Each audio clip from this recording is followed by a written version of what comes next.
नमस्कार दोस्तों, मेरा नाम राहुल है। आपके प्लस चैनल पर आपका स्वागत है। जी हाँ दोस्तों, जब हम भूतों का जिक्र करते हैं तब हमारे रोंगटे खड़े हो जाते हैं। ये एक ऐसी कल्पना या ऐसी चीज है जिस पे विश्वास करे या ना करे, लेकिन कुछ अजीबोगरीब घटना होने पर आपको एक बार ही लेकिन डर जरूर लगेगा। आइए आपको बताता हूँ दोस्तों, भारत की सबसे डरावनी जगह। सबसे पहले आता है डुमस बीच। जी हाँ, दरअसल गुजरात में सूरत के पास स्थित डुमस बीच जो अरब सागर से लगा हुआ है, उसको लेके कई मान्यता पाई गई है। दोस्तों, लोगों का कहना है कि इस प्लेस पर अजीबोगरीब चीखने चिल्लाने की आवाज़ आपको सुनाई देती है रात को, जिसको काफ़ी दूर दूर तक सुनाई देती है। उसके साथ साथ इस बीच की रेत जो है वो काले रंग की है। एक्चुअली पैरानॉर्मल एक्टिविटी पर जो लोग विश्वास करते हैं वो काले रंग को नकारात्मक शक्ति से जोड़ते हैं। दोस्तों, इसके बारे में बहुत सारी नकारात्मक बात हमें सुनने को मिलती है। दूसरा नंबर आता है जीपी ब्लॉक। उत्तर प्रदेश के मेरठ शहर में माल रोड से 650 मीटर अंदर स्थित ये एक खंडेर में तब्दील हुआ ये बंगला, जिसका नाम जीपी ब्लॉक है, जिसको लोग भूतिया बंगला भी कहते हैं। काफ़ी लोगों ने तरह तरह की बातें करी है, जैसे एक स्त्री साड़ी पहन के वहाँ पे कभी ऊपर या कभी नीचे दिखाई देती है, और 4 लड़के वहाँ पे कभी कभी बियर पीते दिखाई देते हैं। ऐसी बातों से लोगों ने वहाँ जाना छोड़ दिया है। दरअसल ये बात कितनी सच्ची है, इसकी ऑफिशियल जानकारी किसी को नहीं पता है। तीसरा नंबर आता है जमाली कमली मस्जिद। दरअसल ये मस्जिद इतिहास में लोंदी वंशजों के वक्त बनाई गई थी। उस वक्त जमाली उर्फ फैजुल्लाह महान सूफी संत और कवि हुआ करते थे। लोंदी साम्राज्य के संरक्षण में वो राजकवि बनकर रह गए।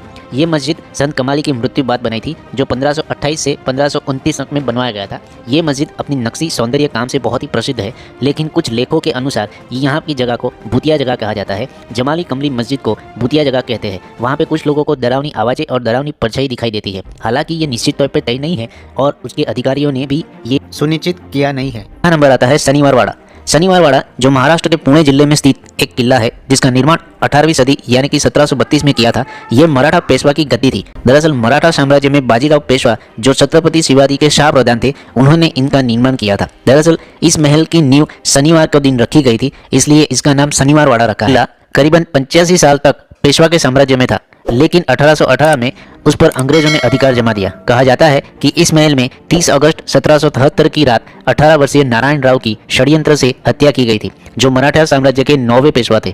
लोगों का कहना है कि आज भी वहां पे अमावस्या की रात को इस महल से दर्द भरी आवाजें सुनाई देती है, जो बचाओ बचाओ चिल्लाती है। ये नारायण राव की आवाज़ है। 5वां नाम है कुल्द्रा गांव राजस्थान। कुल्द्रा गांव राजस्थान में जैसलमेर जिले में आया हुआ है, जो पिछले 170 साल से वीरान पड़ा हुआ है। ये गांव ऐसा गांव है जो रातों रात वीरान हो गया था, जिसका राज आज तक कोई नहीं समझ पाया। दरअसल लोगों का कहना है कि 200 साल पहले पालीवाल ब्राह्मण से ये गांव आबाद हुआ करता था और पालीवाल ब्राह्मण ने ये गांव बसाया था। लेकिन इस गांव में एक अय्याशी दीवान था जिसका नाम था सलीम सिंह। वो अपनी अय्याशी के लिए बहुत ही मशहूर था। दरअसल उसकी शक्ति की वजह से वहाँ के लोग रातों रात वो गांव छोड़कर चले गए और उस गांव को श्राप देकर भी चले गए। उसी के कारण उसको श्रापित गांव भी कहा जाता है। दरअसल इस गांव में अजीबोगरीब घटनाएं होती रहती है, ऐसा पैरानॉर्मल टीम का कहना है। नंबर 6 पे आता है मुकेश मिल्स। 158 साल पुरानी मुंबई में मुकेश मिल्स आई हुई है। कहा जाता है इसमें आत्माओं का वास है। उसके साथ साथ यहाँ पे कई लोग हॉरर फिल्म की शूटिंग के लिए भी आते हैं। मुंबई मिल का निर्माण 1852 में हुआ था। पूरे 10 एकड़ की जमीन पे ये मिल बनी हुई है, जिसमें कपड़े बनाए जाते थे। दरअसल ये मिल 1917 में शॉर्ट सर्किट की वजह से वहाँ पे आग लग गई थी और 2 साल बाद उसको वापस तैयार करके शुरू किया गया था। लेकिन 10 साल बाद फिर वही जगह पे आग लग गई थी और वो जगह खंडर में तब्दील हो गई। हालांकि बॉलीवुड के काफ़ी स्टार वहाँ पे आके शूटिंग भी करते हैं, लेकिन बॉलीवुड के बहुत सारे स्टार आज भी वहाँ पे जाने के लिए डरते हैं, क्योंकि उनके अनुभव कुछ अजीबोगरीब हुए थे। ये थी भारत की डरावनी जगह। दोस्तों, आपको मेरा ये टॉपिक अगर पसंद आया है तो प्लीज़ मेरे चैनल को सब्सक्राइब करिएगा। धन्यवाद। जय हिंद।